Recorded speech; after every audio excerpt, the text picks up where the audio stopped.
where I haven't had a good bagel in 15 years. So Bagels are not. I feel like we have good pizza here. Bagels, on the other hand, are not as easy to source. yeah, I don't know. I don't know what's the deal with that. But yeah. All right. Here we go. Let's do this, Chris. Hey, everybody. Welcome to the return of Cafe BTW, a gaming morning podcast. It has been some time. We have moved locations. We have created or we've destroyed a computer and then have a new computer. So I'm back. We're actually going to be having some guests. We do have a wonderful guest today who I will get to right away. Chris, how are you, sir? Welcome to the Cafe BTW podcast. How are I'm you, good. sir? I'm good. Thank you very much for inviting me on. Yeah, you're welcome. And if people don't know, this is Classic Gaming Quarterly, which is an awesome, awesome name I've always enjoyed. Are you a coffee drinker, Chris? Do you like Uh, coffee? yes, I just finished my mug here before we started rolling. All right, I love it. But Well, it yeah, was instant because I didn't want to wake my wife up making actual coffee. we So won't judge you for instant coffee okay, on this good. podcast. I promise. Just putting my cards on the table there. I love it. But I do want to say it has been a while since we've been back, and I'm really excited to say that we do have, from this Saturday on into next year, we have guests almost every Saturday leading up to February, including Chris being our kickoff. And Chris, it's really cool to have you on. Personally, I've watched a lot of your retrospective YouTubes. You know, I'm a big retro gamer. I've watched a lot of your stuff, but before we get into that, I want to kind of go back in time with you. What's kind of like an early video game memory that you could share with us that really kicked off your love of video games in the first place before we get into everything else? I mean, I think I'd have to go back to when I got my NES. Because, before that, I mean, I was playing arcade games probably by the time I was 5 or 6 years old. Because anybody my age knows that, you couldn't go to like a movie theater or even like a casual dining restaurant without there being like an arcade machine somewhere that you could play. And, that I had a friend who had like an Atari 5200, but the NES was like the first console that I had. And it was supposed to be my Christmas present in 1987, but I think my dad kind of secretly also wanted the NES, which is interesting because like he was never a gamer. Like, if we went to the arcade, he would go sit in the bar or whatever and just like have a beer and watch TV or something while I Right. was playing. But for some reason he was just really excited about getting this NES, and maybe he was just excited to give it to me. And so like one day in like October of 87, he comes home from work and hands me his car keys and just says like, "Hey, I need you to grab a bag out of the trunk of my car for me," which was not like an unusual request. Like if he'd gone to the store and maybe there was more groceries in the car, I'd be like, "Hey, go grab them." And so I didn't really think anything of it. I took his keys out and I opened the trunk, and there was this big bag from Toys R Us in Ooh. the trunk, and it had the NES control deck set. So that's the one that Ooh. just came with Super Mario Brothers and 2 controllers. And then there was also in the bag a copy of Legend of Zelda, because that was exactly what I'd asked for Christmas. Like, can I please have an NES and Legend of Zelda?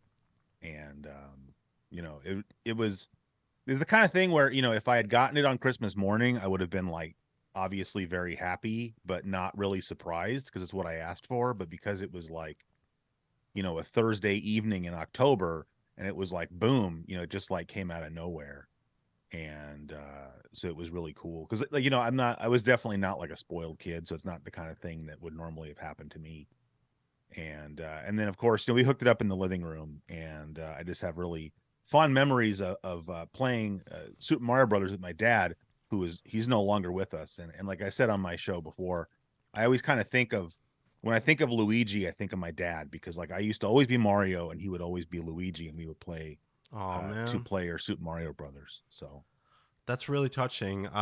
It's funny, opposite for me with my dad, where he didn't know, he was oblivious to everything, but he bought me games, right? And like he was always there for me, but there was never a time he ever played games with us. But there's like a memory of my dad who's no longer with us as well. But he would just like step in the room and look at the screen for like 2 seconds and be like, okay, and then leave. But I always appreciate it. I had my brother though. So my brother was like my Luigi. So just to go off of your story. I was lucky. You see, the NES came out in 1985 in two markets, in LA and New York, Right. and we were in the Northeast, obviously right outside the city. So 1985, my brother got the full Gyromite Rob box original set that was released in 1985, and I still remember it. I was very young, but it was at a bowling alley, and he opened that box, and we played. I just remember looking at Rob open doors in Gyromite, and I was just like a kid. I was blown away because that was unbelievable to me. And I think the box set you got was the later one with Super Mario Brothers and stuff, because that one only had Gyromite and Duck Hunt, actually. I think the NES does it for a lot of people, right? I think that, especially people like us that were growing kids in the 80s, the NES really spoke volumes to us. So I guess that moves, and I'd love you to, just before we get into the topic, and everyone, just the topic today, we're going to talk a little bit about a retrospective look back on the Sega Genesis, but I want to talk about, how did you even get into video game content creation on YouTube? And of course, the name Classic Gaming Quarterly. You have a very wonderful voice, my friend, as well. Like, what got you to the? Was it YouTube first for you and everything like that? What that depends on your definition, I guess, of content creation. So, this probably would have been like 2000, I don't know, 6, 7, 8, somewhere around there. A couple things happened that I think, pushed me in that direction. One of them was that I discovered the Video Game Critic website. I don't know if you've ever I heard of the Video remember. Game Critic. He's still around, believe it or not. But I think there's a much larger pool of people than there was when he got started. But the whole idea of the Video Game Critics website is he writes these little like capsule reviews of video, like, one paragraph review of a video game with like a score and a screenshot.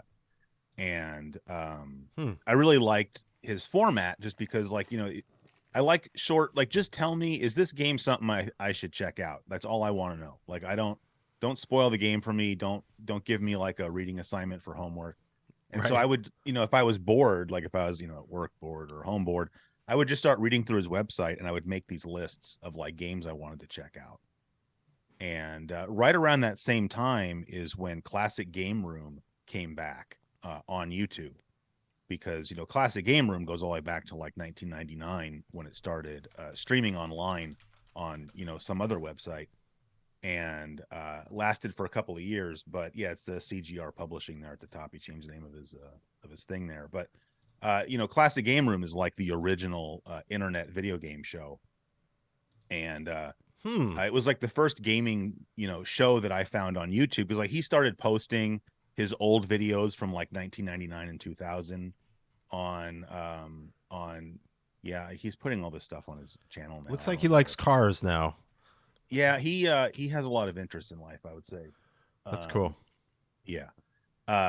But anyway, so I started watching his show, and that kind of made me think like, oh, it'd be cool to do something like that. And then I also started listening. I think the first podcast I started listening to was Retro Game Squad. Yep. And so that also kind of got me into the idea of doing content creation.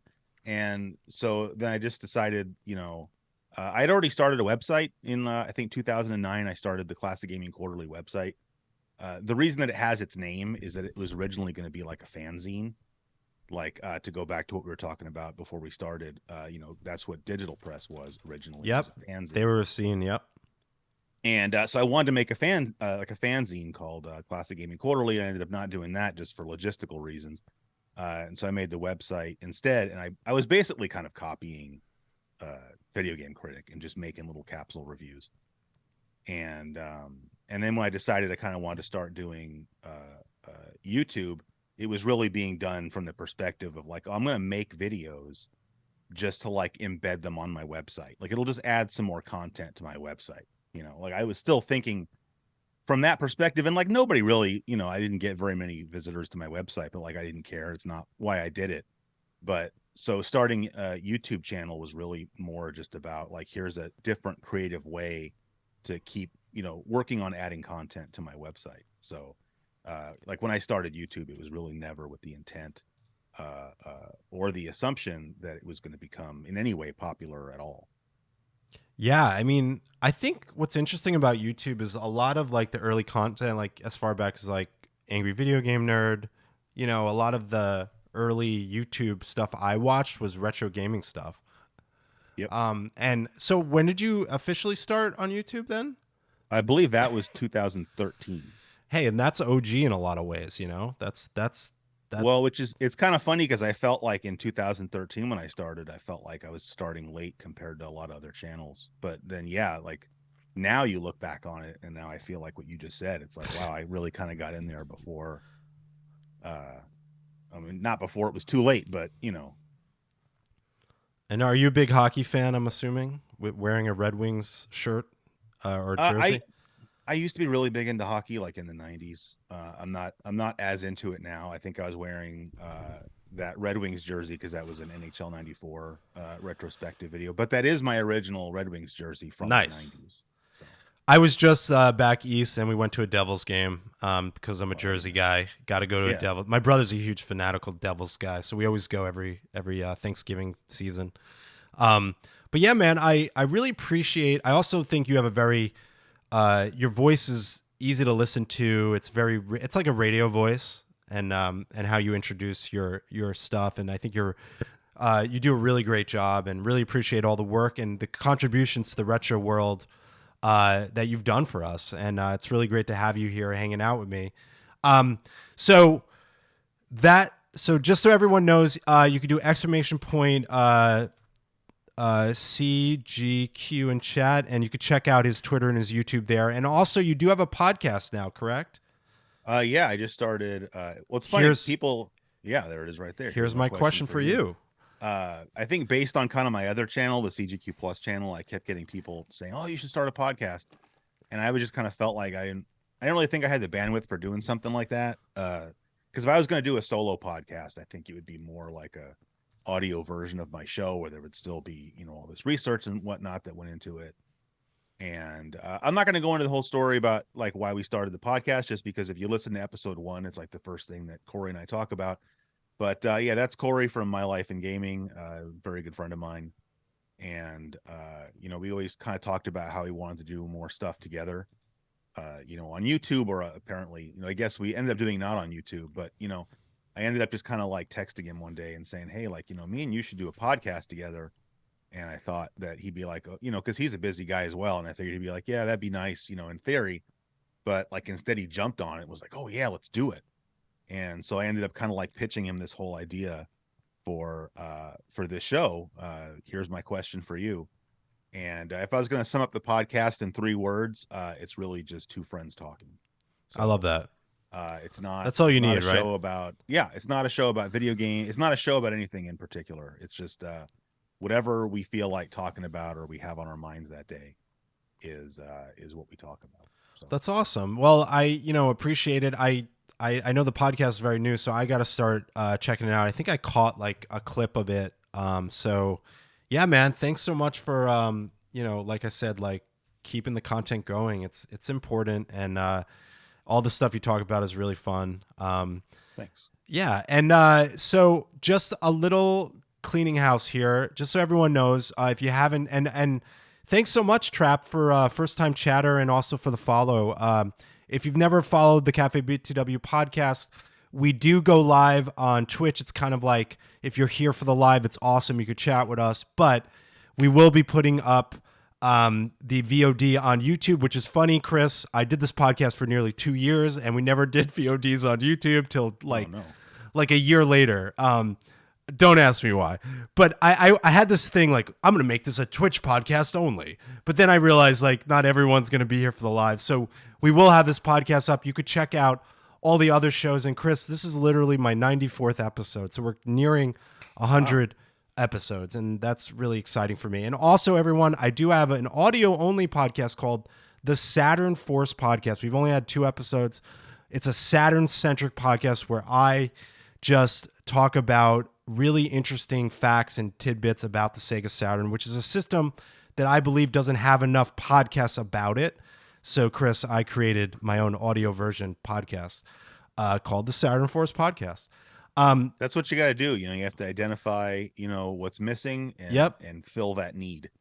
And also, I do run the retro gaming community on Twitter, and Chris, I don't know if you knew about this, but there are communities on Twitter now.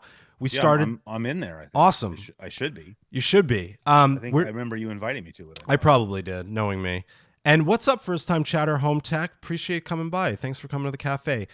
I wanted to announce that we're close to 2,000 members, Chris. It's really cool. Very cool. And we are doing a holiday giveaway with the top prize. We're going to have 4 winners, and it's going to be a $60 gift card for the top prize. Second prize is going to be a Dreamcast game. Third prize is an NES game. And the fourth prize is going to be a Game Boy game. And these are all just from me personally, from my collection to the community. And that will launch on December 19th. And all you need to do is be a part of the community. And I'll post something on the 19th. And all you have to do to enter is just comment. That's how great it is. And we just got some spam in chat. Oh, good. That's how you know you've made it. That's the community link. If you go to I'll send it to you in chat. If you go to my Twitter, it's pinned to the top, but I will put it in chat for you, my friend. Come on by. All right, Chris. One quick thing. I always like to talk about something current. Did you watch the Game Awards? I have never watched the Game Awards. Sorry. What? Tell me why that is. I'm curious. Is there a reason? Do you think it's like silly? What's your honest opinion on that? Well, no. I mean, I don't think I even really have an opinion on it. Like, I don't play current gen games like at all. Really? So, okay. Yeah. So I not like as a policy. It's just like I'll buy like a Switch game or I'll buy a PS4 game, which whether or not that's current gen is up for debate. And then I end up just never getting around to playing them. And so I'm really just not plugged in to like the modern gaming scene. So although I will say, like, from probably clips for the that better, I see of things like the Game Awards, it just kind of seems like they're it's like what non-gamers think that gamers want like a show to be like. Yeah, that makes sense. I think Jeff Keighley, who runs the show, he's really trying to make it like the Oscars, Emmys. It does, viewership-wise, it does very good. I won't lie. But I find it to be a little bit subjective. Like, I know video games is super subjective. I mean, everything really is. But I don't know if you heard, but the game of the year was Elden Ring, which I didn't play.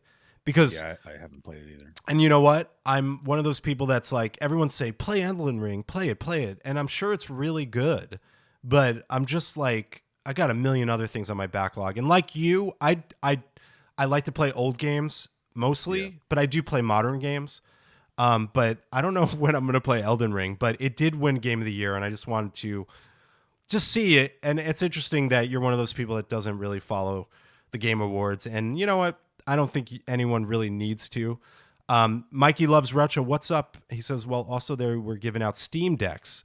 Yes, I did hear that. Chris, they were giving out Steam Decks every single minute if you were in the live stream. I mean, that's incentive, but that's pretty cool. Yeah, that is pretty cool. But see, if I had a Steam Deck, I would just use it as like a emulation handheld to play old stuff still. So, yeah. Holmes says, I can see not bringing next gen. If you're really into retro, has anyone played every single retro game? Probably still plenty in the backlog. Oh, absolutely. There are still games that I have and own that I still need to play. Yeah, I mean, I've got like AAA titles that I still haven't gotten around to yet. So, I mean, you're talking about like, thousands of games that came out, between all these various retro gaming consoles. So, you could literally spend the rest of you could probably pick one console and say, I want to play like every, A-list title for the Super Nintendo, like to completion, and it would take you years. Yeah, absolutely. There's actually this streamer named Hatchlord that literally never played games as a kid, and his whole Twitch stream is going through the libraries of like each console, and he's still on the NES. He hasn't left the NES in a long time. But That's very cool. I think it's so cool that he is like experiencing it with his community. But yeah, as you see here, I got this old ad of the wonderful Genesis, Chris. Ad. Yes. It's a great ad. Before we get into a little bit of the history and kind of how we even got the Genesis in the US, and it's called the Genesis. It wasn't called the Genesis everywhere in the world. It was the Mega Drive. Right. What is your connection to the Genesis? What's the story behind the Genesis for you as a kid? So around the time, that the Genesis was coming out, Genesis came out in 89, but so but when the Genesis came out, like a kid like me, like you could see it at Toys R Us, maybe play Altered Beast or something, but like I knew like there's no way. When it came out, it was $189, which was twice as much as the NES was, and there was just no way that I was getting one. So it's like the idea didn't even enter my mind. It's like the first time I saw the Neo Geo inside the glass case at Toys R Oh Us. Like, yeah, yeah. that's cool, but like, it's like the way I would look now at like a Ferrari, right? Like, oh, that's cool. I will never own that. And so, like, I saw the Genesis, and you just think like, man, that's pretty sweet, but you didn't think much more than that. But in 1990, I ended up getting an at the time outdated computer, but I was perfectly happy playing that. And then I met a kid at school that also had a computer, and so we got really into playing computer games together. And then in 1991, we ended up going to different high schools, and so I think he made these other friends at his other high school that were more into games, and so I think he would kind of learn more about what was going on in the gaming scene and what was the good stuff, and then he would come tell me, like I would get my information through him. And he got like this little part-time job in the evenings and started saving up money, and he was saving up money to buy a Genesis, which at the time I thought like, well, I guess, I mean, but we have our computers. Like, what do you, not like I thought that our computers were, especially our computers, were better than a Genesis, but I just kind of never felt like I had a Nintendo. We both had NESs, we both had our computers, and I felt like pretty fulfilled, by that. And so when he's like, oh yeah, I'm gonna get this Genesis, I was just like, oh really? Like that, I figured if he was doing that, there must be something I don't know. Like that must be pretty cool. And then I remember when he got his Genesis. So this would have been in like when he got his would have been like in the late winter, early spring of 91. And or no, Ooh. excuse me, 92. And so by then 92 Sonic was the pack-in game. Not And so Ultra Beast. right, that happened in like the summer I think of 91. And this was several months later, but he brought it over to my house and spent the night. And Oh man, that must have that been was like the fun. first time I'd ever played Sonic the Hedgehog. Like I didn't really know anything about Sonic the Hedgehog, and I just totally fell in love with it. It was like this, because that's the kind of game that was not possible on computer, especially the kind of computers that we had. So even just having a game that could scroll like that, was Well, blowing my mind. And so as soon as I saw that, I was like, oh, I have to get a Genesis. And so I ended up asking for one from my mom for my birthday, which made me feel kind of bad just because my friend had to kind of bust his butt working at night to save up the money, and then I just turned around and asked for one and got it a couple months later. But that's awesome. And thanks for the follow, Sega boy. Appreciate it. Chris, that's really cool. I was lucky. I will say this. I was one of those kids, and I'm not going to say I was spoiled or anything, but my parents were very generous. Um, I had a console war in my house. My brother had the Super Nintendo across the hall from me, and I had the Genesis. Um, it was amazing. And not that I mean like I didn't like playing my Super Nintendo in my brother's room. I mean, we played hours of Mario Kart battle mode. Seriously. But dude, I got the original Altered Beast pack in. So I experienced the Genesis before Sonic in a sense, right? And I still was really into it. And I think that sometimes I think about the Sonic pack in, which we'll get to, as being more like I can't imagine someone first playing the Genesis and then first playing Sonic, but I first played the Genesis and first played Alter Beast. And Alter Beast was an arcade hit, and I liked it. And I still have these like vivid memories just sitting in my room playing Alter Beast, transforming into different things and experiencing it. But I think the Genesis really blew my mind in many ways and just changed. Like the NES was the NES, right? But like when the Genesis came out and the Super Nintendo, I'm not saying anything bad about the Super Nintendo, but it just changed things for me as a gamer. And I think I became a true Sega fanboy because I told you off this podcast, I became a Sega Saturn enthusiast. I was a Dreamcast enthusiast. This really brought in my love of the Sega, of anything Sega, and I think it's interesting how the Genesis got to America, and how I found something interesting, and I don't know if you know much about it, but the Sega system, Sega System 16. Oh my God, which was a board, I believe, in the arcade games, and that's where Sega was like, wait, we can make a smaller version of this and sneak it into a home console. And that's kind of where their thought process went to get the Mega Drive going. I think it was also part of the Master System too, but I don't know if are you familiar with this board at all? Yeah, I have one. You have one. Can you tell us Yeah. a little bit about it? Yeah, I mean, it shares some of the same technical specs as the Genesis. It's based around the Motorola X68000 processor, which was in a lot of things back then. And like I talked about it in the Genesis launch video that I did, that the guy at Sega that designed the hardware of the Genesis also worked on designing this board, and so like he put a lot of the same technology into the Genesis.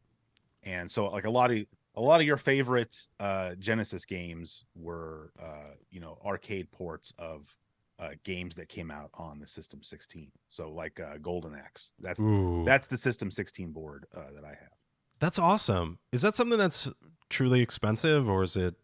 Is it? Well, it's so the System 16 is like an arcade platform or whatever. Like there's lots of different games that are all System 16 games, right? So there's like the main board, and then there's like a daughter board that is pushed onto the top of it. So, and if you buy one of these arcade games, it's going to come with the whole thing. So as Right. far as like, is it expensive? It just depends on which game you get. I think that's really cool that you have one. I'm glad I pulled that up. That's really cool, man. That's it. Let me just check some. We got Home Tech said in-house console where I played the role of arms dealer, playing to both sides. That's funny. Sega Boy says I really wanted an NES for Christmas '91, but my mom bought me a Sega Genesis instead. She said she asked the clerk at KB Toys which was the best, and he responded Genesis. Once I popped in Sonic, I knew it was amazing. Great story, and thanks everyone. And feel free to share your stories in chat. If I don't get them right away, we will get to them. So let's look at this map here. Obviously, 1988, Chris, the Mega Drive comes out in Japan, and a lot of people don't realize it really wasn't a strong seller in Japan. It didn't. It sold, I think, over 3 million units compared to the other parts of the world. I think that what's really interesting is the PAL region. I believe, and don't quote me, they experienced a lot of the Mega Drive over the NES. So there was already a strong Sega connection to the PAL region, and they sold over 10 million units in the European regions. But then it wasn't until the US that I think we sold over 25 million. But that journey to get to the US was a long process. And I want to talk about the name change. Do you think that they really needed to change the name from Mega Drive to Genesis? Did you think that was really a necessary region name change? Because my understanding is that it was done for legal reasons. Like the name Mega Drive was like trademarked or something in North America. When I was doing it was for the Genesis launch episode. I got to interview. I didn't have the interview on the episode, but like he let me interview him over the phone just to get information. I talked to Al Nilsson, who was the director of marketing for Sega of America. I met Al before. Legend, actually. Yeah. A big legend in the Sega world. Very generous with his time. I mean, he gave me as much time as I wanted on the phone. And I asked him about that, and he said that was like, in hhis memory, that was one of the first things that he had to do when he got to Sega of America was pick a new name. They're like, oh, we need a new name for this console. And he said that his recollection was that they already had like a selection of names picked out and basically wanted him to like, well, which one do you think? Interesting. And he chose Genesis. I guess the other question, though, is do you think if there were no legal ramifications around it, do you think they could have just kept it Mega Drive and it would have been done fine? We would have just had the Mega Drive over the Genesis? Or do you think that, I mean, it's almost impossible to know in an alternate universe how successful it would have been, but would you have been happy with the name Mega Drive in America? Sure. I mean, half the reason that the word Genesis, has the meaning that it does now is just because that's what somebody, happened to name the console. I mean, I think Mega Drive is a pretty cool name for a console. So yeah, I don't really think that would have made much difference. Yeah, I don't think so either. I actually find I always make sure when I do a tweet asking like, what was it like growing up with the Genesis? I always make sure it's Genesis/Mega Drive. I feel like you have to like give both their love. So obviously Japan releases it, and what do you think the obstacles were with the obviously powerhouse that Nintendo was in America? They didn't do very well at the Sega Master System in America. They actually teamed up with Tonka, the toy truck company, to try to get the Master System sold Yeah. in America. That didn't work out. What were the obstacles, do you think, at the time to beat this powerhouse? It's almost like Nintendo was a huge powerhouse. So, like, what do you think the obstacles were for them? I mean, we know what they were, but how tough how tough was that to overcome? Yeah, I mean, I think it was obviously very tough. I mean, Nintendo had the American market really just locked down. Just for lack of any real competition here, they were able to just sort of take over the market. But then they had these policies in this country that, as far as I know, they didn't have elsewhere, maybe for legal reasons, where if you release a game on our console, you're not allowed to release it on any other console. And an example of that was Batman, right? Like the Sunsoft Batman game came out on the NES, and because of that, even though the game had come out on the Mega Drive, it got delayed coming out on the Genesis for at least a year until I think that legal hurdle got cleared. And I think someone decided that Nintendo legally couldn't ask someone to do that. But that was like another example of how they were able to sort of corner the market, right? Because if you were a game company, if you were only going to be able to release a game on one system, you were going to pick the system that had the largest installed user base. But I think the things that worked in Sega's favor were the fact that they already had a huge catalog of games that they made, that they if I'm only going to release this on one system, I'm going to release it on my own system. But also as the NES hardware got older, it took until 1991 for the Super Nintendo to come out. So the Genesis literally had a 2-year head start. And then when the Super Nintendo did come out, Sega was able to kind of steal a little bit of its thunder by releasing Sonic the Hedgehog just a couple of months earlier, so that when the Super Nintendo did come out, like there's that commercial that, at least in my mind, is a very memorable commercial, where it's kind of like that sleazy salesman, and he has one TV running Sonic the I Hedgehog remember and that. Yeah. another TV running Super Mario World. And it's really not a fair comparison, because I think both of those games have their strengths and weaknesses, but it's a very easy, like, sort of argument to make on a 30-second TV commercial. Well, look at this game, and it's all slow and has, like, And look at this. It's fast, yes, exciting. yes, Sonic is fast. And that's what Sonic was. It was fast. And like that, I think that's what everyone compared to how when you used to play Super Mario Brothers, yeah. it was fast and exciting. And I did hear, and I read an article about how Sega actually went to Atari and said, "Hey, can you help us distribute this in America?" And Atari was like, we're going to stick to computers. And that worked out for them, right?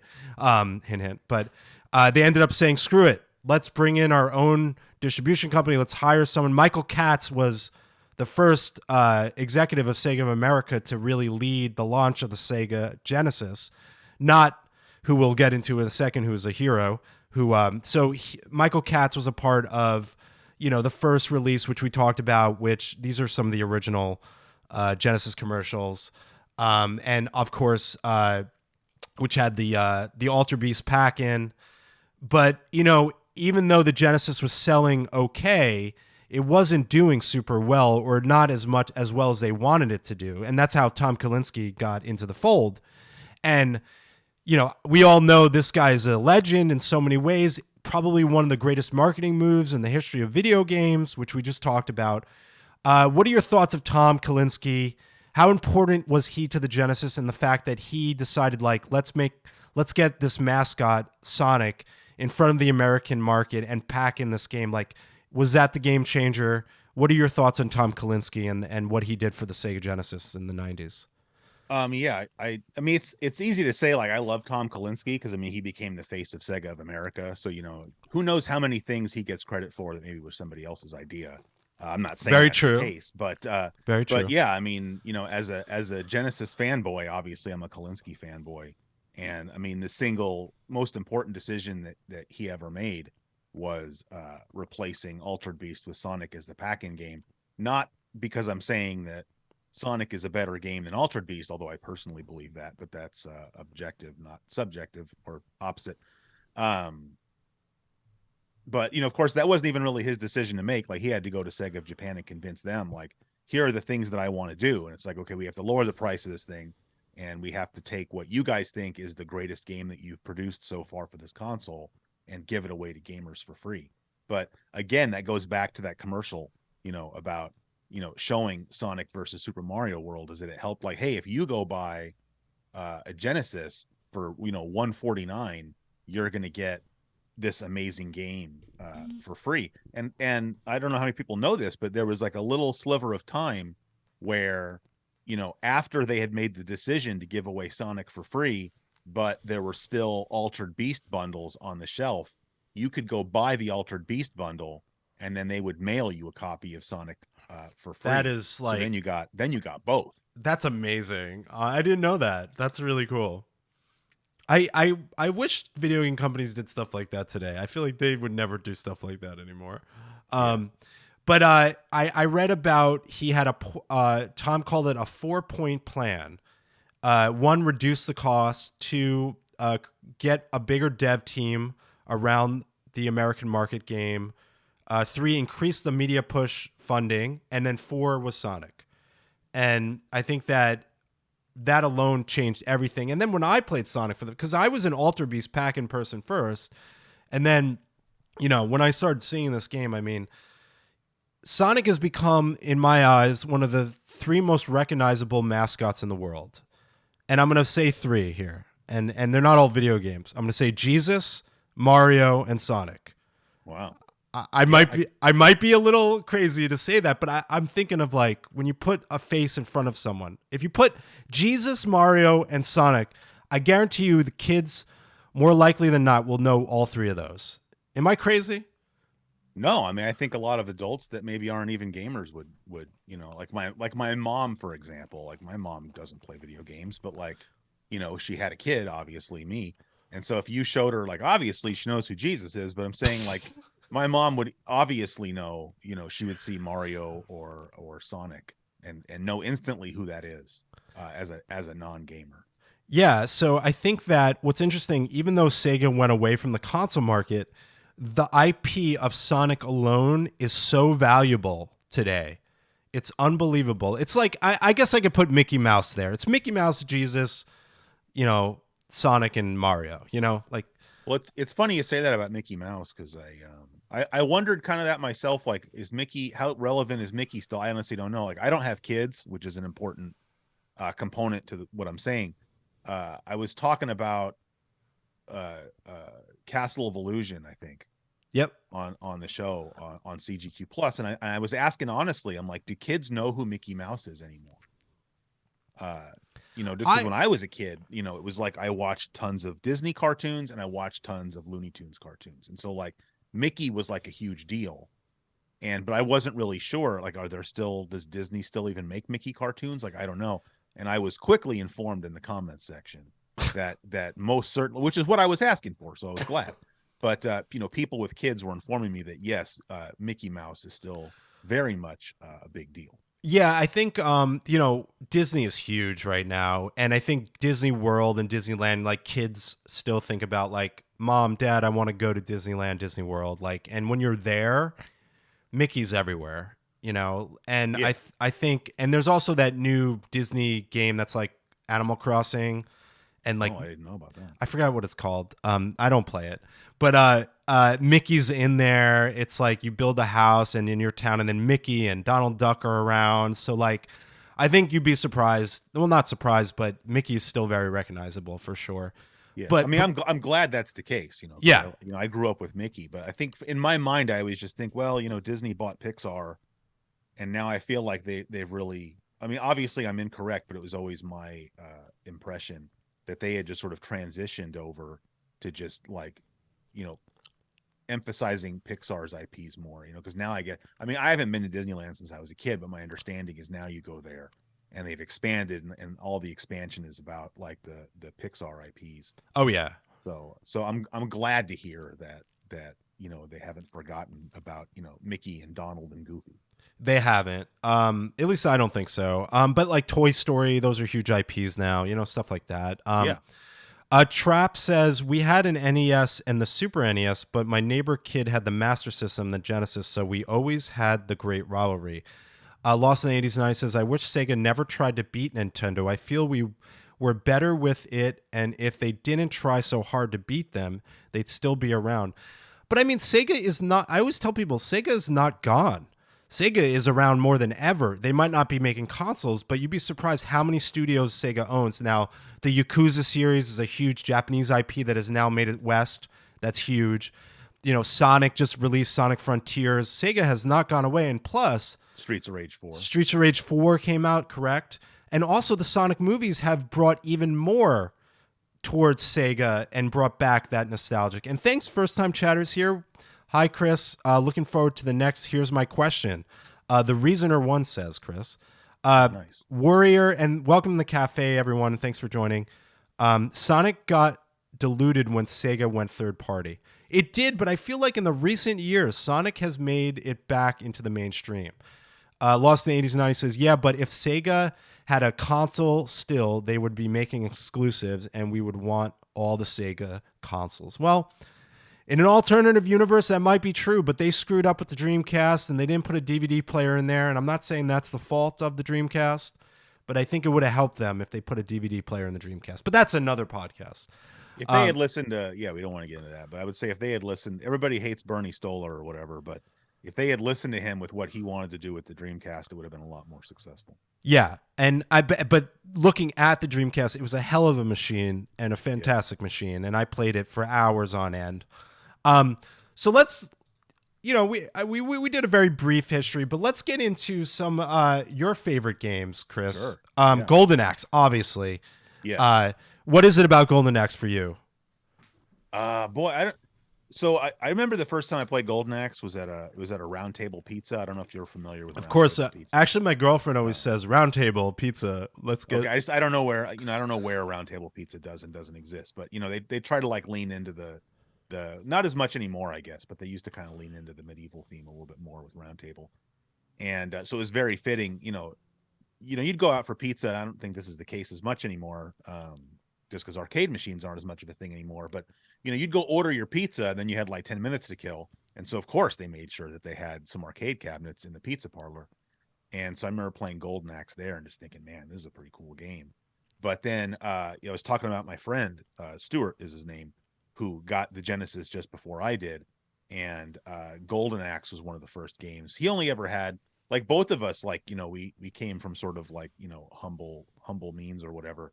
So neither one of us was able to ever have like a big library of video games for any of our consoles. But he had Golden Axe, and I remember he let me borrow it, but he let me borrow it for like a year or something, and just he because he ended up moving away, and just he's like, yeah, you go ahead and hang on to it, because he didn't move that far, like he moved a few hours away. And Right. so I think it was like a year later that I got to go visit him and finally brought him back, because I'm not one of those people that borrows it. I always hear stories about that on my show, like people will tell me about how, oh, I lent this kid this game and then he moved away and took it with him or whatever. So I don't do that.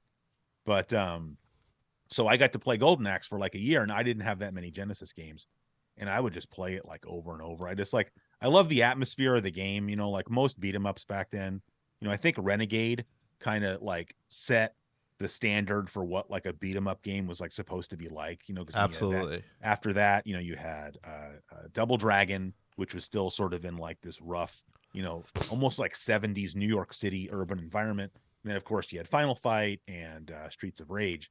And so to have a game like this that takes place more of like in this fantasy environment, which I think at the time I kind of equated with Willow, because I always loved the movie Willow, was just really cool. But I mean, the game it feels real good. It just has very good controls, and I love the graphics and the music. And so that's why that's the only Sega System 16 board that I have is Golden Axe. It's pretty cool to be able to take that game and stick it in my arcade cabinet and play actual Golden Axe. Although in some ways, I like the Genesis version better. The Genesis version, of course, has one additional level at the end, but I think like the controls in the Genesis version are maybe a little bit snappier. But as you would expect, of course, the graphics and the music are better the arcade version. And this scene when you're kicking the little elves or whatever they are, Yeah. that's such a fun moment in the game. I obviously played a lot of it. Actually, quick question for you. Lost in the 80s 90 says, do you like Shadowrun for the Genesis or the NES more, and why?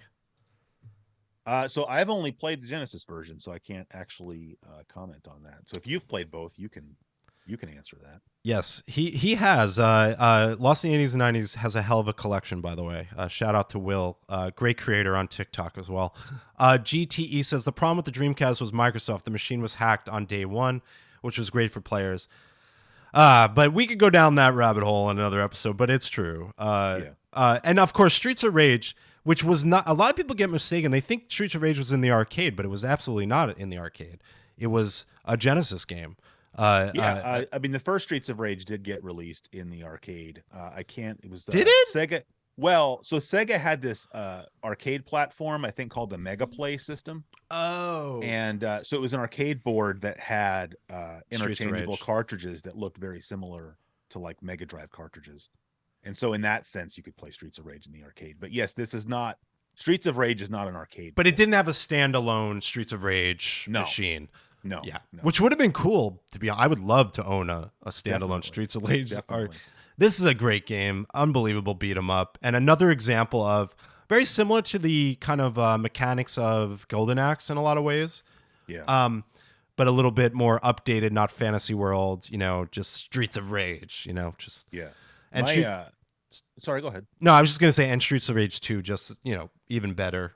Yeah. Oh, well, that leads into what I was going to say. So the first Streets of Rage that I played was Streets of Rage 2. And it wasn't until later that I ended up playing this first one. Because of course I was playing even when I got into gaming as when it became like retro. This was before flash carts and whatnot. And so like if you didn't have a copy of the game, because I didn't really mess around with emulators too much, you just didn't play the game, right? And so like I had Streets of Rage 2 first, and it wasn't until later that I found a Streets of Rage cartridge, and I remember playing it and thinking, wow, this game is really like a step down from Streets of Rage 2, with the smaller Sure. sprites and the fewer frames of animation. And it took me a while to come around to the fact that, like, yes, it's got some sort of shortcomings, understandable shortcomings because it's an older game, but that the original Streets of Rage is in its own right an amazing game. Absolutely. And then, like you said, Streets of Rage 4 came out, and that was cool to see, like, a modern version of Streets of Rage kind of hit the world. Here's one I never played myself, but Buck Rogers, Countdown to Doomsday. Never played this one. I really need to check it out. One of my absolute favorite Genesis games. What kind of game is it? So it's like so this was originally a computer game. Like, I don't know if you're familiar with SSI. Yes. People talk about the SSI gold box games, which it's funny, there's only a few SSI games that ever actually came out in a gold box, but that's just what we call them now.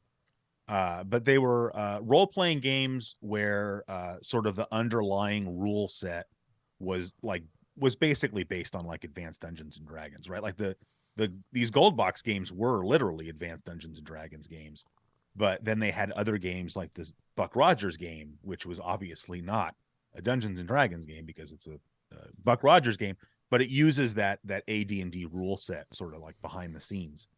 And there were two of these Buck Rogers games on the computer, although I didn't know about those at the time, in the 90s.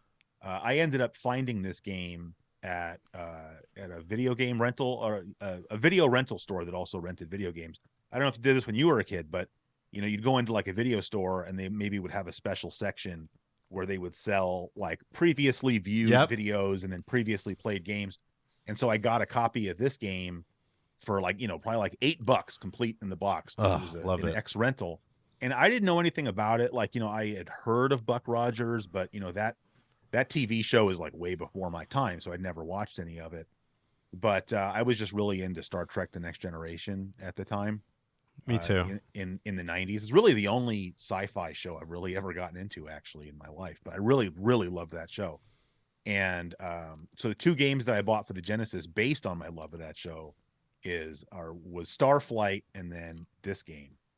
This game looks great, actually. It's really cool. So it's like I say, it's it's a role playing game, but it's what I would refer to as an American style role playing game because again, it's based on the Dungeons and Dragons rule set. I feel like for the most part, Japanese role playing games play a little bit differently. It's still awesome, but I think it's funny. Like whenever you get a Japanese role playing game that is more Americanized, people refer to that as like a tactical role playing game or a strategy role playing game, when really it's just more of an American style role playing game, in my opinion. But this Genesis version, what's cool about so first of all, the Genesis version has better graphics and sound than the PC versions, but they actually really kind of went through and simplified the game and turned it into something that was maybe more appropriate for console gamers and for like casual role playing game fans. So this game is not nearly as complicated as it is on the computer, and I'm not saying that makes one better than the other, but it makes it a lot easier, I think, to get into this game. I need to get this one and try it. I've played so many Genesis games, and this is one I honestly have never played. And it only takes about 10 hours to beat the game. And, as you can see in the video you're showing here, you're just walking around, you get into random battles. But again, because it's an American style role playing game, another example of like an American style role playing game would be like the Ultima series. So once you get into like that which I battle played. view, you move your characters around on the screen. Like it's not just like if you play like Final Fantasy, there's no moving, right? You're just like attacking or casting spells. But here you have to like strategically move your guys around the board. But then you also go fly a spaceship like around your solar system, and then you get into random battles with like other spaceships, and that battle it's completely different because it's your ship against their ship, but then you can actually board their ship and take it. It's a very, very cool game. It looks awesome. I'm so glad we talked about this because it's one game I really have not seen. As we're getting close, let's quickly go through a few other ones. Revenge of Shinobi. Yeah. The whole, I think I just said the first one, but really all three of them. Especially this one, and then the third Shinobi 3. But I like Shadow Dancer, Secret of Shinobi, even though it's a little bit different. But if I had to pick one, I have to say this one, probably just for nostalgia reasons. At least So partially. cool, man. But yeah, I love this game. And then I put Matt in here. I'm also a big sports gamer, retro sports gamer too. Yeah. But there was one I wanted to bring up. I know Madden is Madden, but Joe Montana Sports Talk Football blew my mind because it was the first time you heard commentators call play-by-play. And actually, this game is pretty darn good. I would play my friend Jason Rubin, shout out to Jason Rubin, for hours in this game. And I loved the zoom effect. Yeah. Was really neat. Did you play Joe Montana Sports Talk? Or you're more Madden? More Madden. Yeah, I'm more of a Madden guy, but I did actually have Joe Montana Football for the PC, which plays more because for anybody that doesn't know, the original Joe Montana Football on the Genesis is like vertically scrolling like Madden is. Yep. And then with Sports Talk, it switched over to sort of the more of this Tecmo Bowl horizontal scrolling. Yeah, and that's Madden. The way the PC game was. And some of the sound samples used in the PC version and the Genesis version are the same. Like, is it in this one or the next Joe Montana, where at the beginning it's actually Joe Montana's voice? He says, "Hi, I'm Joe Montana." I think it's the second one. This one, I'm pretty sure. Yeah. They use that exact same sound sample in the PC version. The Genesis is really where like sport games just started to, for me. Obviously, NHL '94. Woof! What a classic. And if you ever saw the movie Swingers, there's a great scene in the movie Swingers where they play this. I don't know if you ever saw the movie Swingers. Vince Vaughn. Oh, I love that movie. Yeah, that's actually NHLPA Hockey '93. Oh, is it? Oh, my bad. Really? And I only bring that up because there's like an interesting little story about that. Let me pull that up real quick. So the reason NHLPA Hockey '93 is called that is that they don't have an NHL license. They only have an NHLPA license. And that was because the league wanted EA to take fighting out of the game. And it was too late. Like, we can't take the fighting out. Like, the game's like basically done. Like, we're not taking it out. And so like the fact that you can do things like make Wayne Gretzky's head bleed, which is what is happening in this scene, Yeah, is yeah. exactly why it's NHLPA hockey and not NHL hockey. Good So tidbit, man. I didn't yeah, realize that. and because so some people will complain about NHL '94 that they took the fighting out, but they had to. That's why it's not NHLPA '94. Is EA agreed? Okay, we won't have fighting in NHL '94, and so then they got the license back. Great moment. And then Great. there's no more making anybody's anything bleed. And then this is another game I didn't play, but you mentioned, which is Mega and Mega Turrican, man. This is such a good game. Turrican. Look at Yeah. that. That is Yeah. cool, man. And is Uh, this what? How would you describe this gameplay? I mean, it's not like in the footage you're showing now. Obviously, you're underwater or whatever. Oh So wait, here. your guy is like swimming. But Here we normally go. it's not like that. It's just like a side scrolling. Although I mean the swimming parts are also cool, but I don't want to give anybody the impression that that's what the game is like. But it's a side scrolling action game. Something like maybe playing like Contra 3: The Alien Wars or something. Turrican is a whole series. Turrican got started actually on the Commodore 64, although the Amiga version is the one that's more well known. But that game, the original Turrican, got ported to the Genesis here, as I believe that game was unlicensed from Accolade, and was also on the TurboGrafx 16, which is a good port. But I've always been a fan of the Turrican games. Ooh, this is great. Mega Turrican, this is more like, because I'm always trying to get people to play Turrican on my show. Like, oh, you should check out Turrican. But I can kind of get it. It's a European game, and so it European action platformers are a little bit different, I think, than American platformers. You play a game like Contra, and you can just like blast through it. But if you play like the original Turrican, there's more of an exploration aspect to the game, and you have to play through it a little bit more carefully. But so I tell people, if they try Turrican and they don't like it, I would say like try Mega Turrican, because I feel like this game feels a lot more like what is to us a standard side-scrolling action game. And I mean, this game, as you can see, I mean, the graphics are I incredible. love the grapple. Yeah, That's cool. That's unique to this game. The other Turrican games, instead of having that sort of grappling hook, you have like this energy beam that you can move around. So I mean, both are pretty cool. One of the things that Turrican games are known for is their music. A guy named Chris Hulsbeck wrote the music for all of these games. Amazing. And it's incredible too.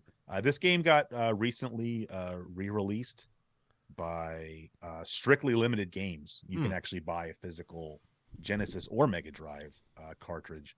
And then they also released, I forgot what the exact name is, but there's like two.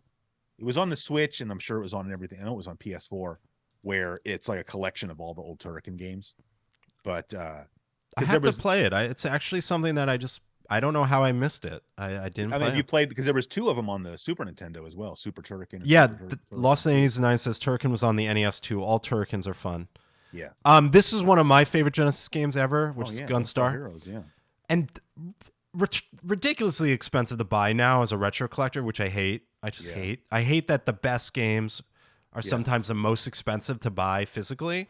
Yeah. This game blew my mind when I first played it. I still have fond memories of it, and still a game in my. I have a decent Sega Genesis collection. I don't have Gunstar Heroes anymore. Oh, man. So can I tell you an annoying story about that? Please, please. So this kind of goes back to something we were saying before we started the show, which is how much easier it used to be to find cheap games. But like one day I'm sitting at home, and I think, maybe I was reading the Video Game Critics website or something, and I wanted to play Gunstar Heroes. I was like, oh yeah, I have a copy of Gunstar Heroes. And I go look on the shelf, and it's not there, which means at some point I must have sold it. Oh no. And I was like, oh man, I sold Gunstar Heroes. And so in town back then, we had this store that just sold, it was like movies and music and video games, like used, right? It's like a used media store, and they had a game section, but I mean, really, it was mostly it was called Dimple Records, so that tells you. I mean, it was a music store first, and they sold some other stuff.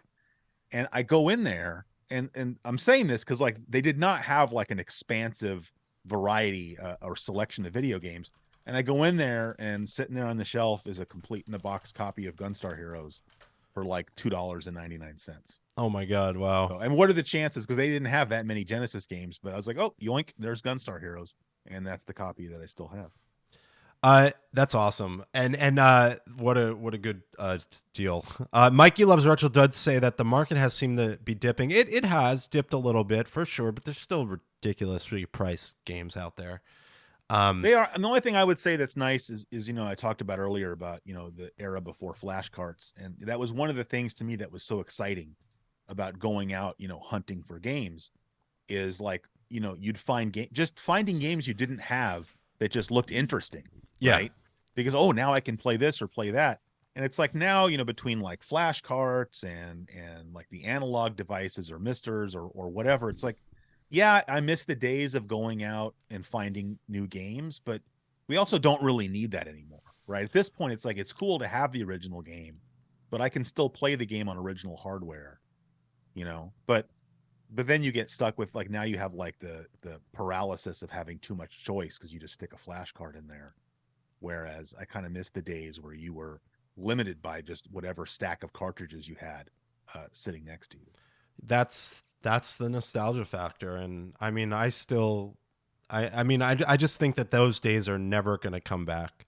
I think For that sure not. I feel like the next generation, we're gonna have one more. In my opinion, we're gonna have one more console generation, and then cloud gaming is gonna really come into that. And all we're gonna be doing is buying a controller, and then you're downloading applications and playing games. Chris, every episode I post a question on Twitter Okay. that relates, and I'd love to hear some random people's stories. But I said, did you own a Sega Genesis Mega Drive back in the day? If you did, what are your earliest memories? Yeah. Sega CD Universe says, getting Sonic and Alter Beast. I remember seeing Alter Beast in Macy's on display. I remember thinking that games would never get faster due to Sonic, and that Alter Beast was dark and kind of weird and funny at the same time. And then Mark says, I did. I remember racing home to play these like Sonic 1 and 2, Streets of Rage 1 and 2, Strider, Alter Beast, Toe Jam and Earl, great game, Golden Axe, Desert Strike, Earthworm Jim 1 and 2, Mortal Kombat 1 and 2, Aladdin, Jurassic Park. Those are great games. I only got Mega Drive in 2018, but at the time I had Master System 3 Compact and played Mega Drive and Super NES at friends' houses. Fright Night Legend says, trading in my Super NES just to play Mortal Kombat and Genesis with the Blood mode was a great experience. I love that. I think on the Super Nintendo it was Green Blood. I forget. Chloe says, my friend had a Mega Drive, so mostly playing on his machine. I worked all summer holidays and bought it from him. He got the Super NES for Christmas, so between us, we had both. One of the earliest games I remember was Might and Magic and Madden 92. I love hearing these stories, by the way. They just like warm my heart. I like Sega says, waiting for what felt like a lifetime for it to be bundled with Sonic, getting it home and thinking it was broken because I was too scared to push the cartridge in hard enough. Had to go back to shop and learn that was not the case. And that I remember those, like, there were things that used to scare me with cartridges, Well, and that's interesting because if he was just like a kid who had a Nintendo, that was specifically made so it had that, that's why it's called the zero insertion force Yes. cartridge slot. So yeah, if you got a brand new Genesis, I could see where you're like, well, I don't really want to be like forcing this cartridge down like into the slot. Yeah, scary. The MD was our move from cassettes to cartridges. Alter Beast was the game it came with on Christmas Day, and we loved it. Not very good at it, though. Andrew G says, the fact it had a round controller that didn't dig into my hands when playing. And finally, Johnny Boombaz says, did and still do, working on building the full library physical, but earliest memory is definitely playing Sonic and learning all the little secrets. Played it so much. And thanks so much. Let's see, another first time chatter. A lot of first time chatters today, probably from the Chris universe. Thanks everyone. He says, first one I got was Genesis 2. I mainly played the Sonic 2 pack-in game and Alter Beast. A lot of love for Alter Beast. And, I think it deserves a little love, even though it wasn't as amazing as Sonic was. It still seems like a lot of people experienced the early pack-in version of Genesis with Alter Beast. But Chris, I mean, awesome. We've gone over an hour. I know we could talk for probably another 3 hours on this subject alone. But before we go, I want to do a giveaway. Chris, I'm going to give away a Steam copy of Deathloop, which is a modern game. Mhm. and we're going to do a little giveaway here in chat. And no one has to do anything. I'm going to add everyone on an automatic giveaway. So give me a second. Let me load everyone in. And we're going to do a little giveaway for Deathloop. And I'm showing the trailer here. I've never played Deathloop. I heard it's pretty good. It looks neat. This is a Steam code, by the way, everyone. And if you win, be sure to DM me on any social so I can give you the code. But let's do this giveaway, Chris. Wow. Very good. Here we go. Get ready, everyone. It's super giveaway awesome time. All right, who's it going to be? Here we go. I'm excited.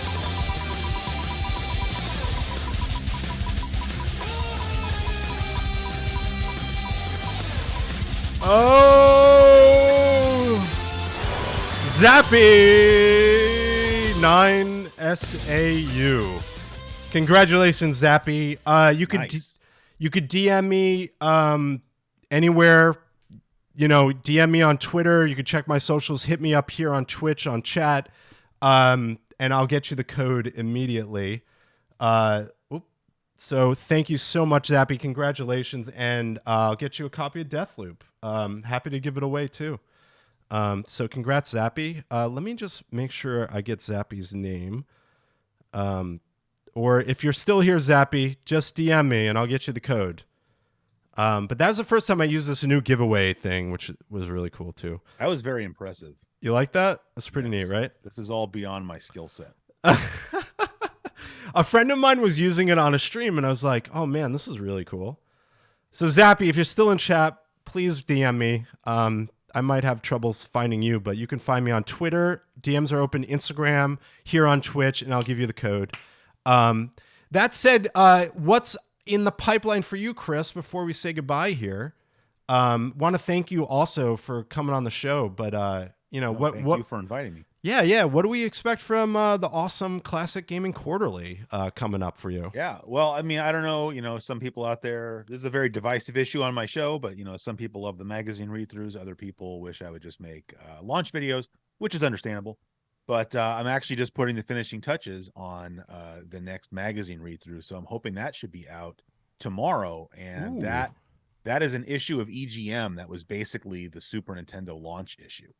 So I'm actually pretty excited about that. Last magazine read-through I did was a Sega Genesis buyer's guide. And so I figured, to maintain, sort of a sense of fairness with respect to the console wars, I figured I would do read-through that focused more on the Super Nintendo. But it's going to be a 2-hour-long video. I couldn't believe after I got done, sitting there. Because, I just read it all in one go. I just turn on the cameras and sit there and do it. That was done. I looked at the camera and it said I've been recording for 2 hours. So it explains why, if you watch the video, I think you'll notice that I kind of start losing my voice a little bit towards the end. I like that. I got to check those out. And I was, please check out, I'll put it in chat. I have a little bit of, let's see, exclamation CGQ. You could check out all Chris, his Twitter and his YouTube are over there. Also, don't forget he has his podcast. What was the podcast called again? Here's my question for you. Here's my question for you, which is on all the audio stuff. Yes. And then, of course, I'm Andy. If you're new here, and I know we've had a lot of first-time chatters, I do a lot of, if you love just seeing posts about retro content, you could check out all my socials. We do this podcast every Saturday morning live. We will be putting up a VOD later today, so hello to everyone that's watched this after the fact. But if you want to be a part of the live show, just be here early with your coffee. It's 8 a.m. PST on the West Coast, and it's 11 Eastern. The reason I did that is because it's a morning show, so the only way to make it morning on the East and the West is if we start at 8 a.m. So, Chris, thanks for getting up early. Want to thank everyone in chat, and especially you, Chris. It was really cool hanging out with you. I thought it was really, this is what I always say, it's like shooting the shit.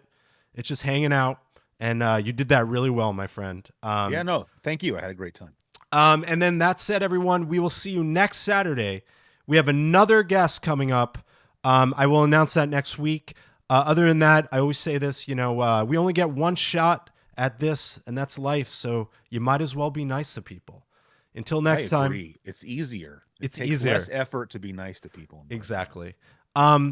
Be well. Have a great weekend, and we will see everyone next week. Thank you for stopping by the Cafe BTW. We're going to close the cafe for now, but we'll be reopened next Saturday. See you later, Chris. Thank you so much. You Bye, too. everyone. Bye.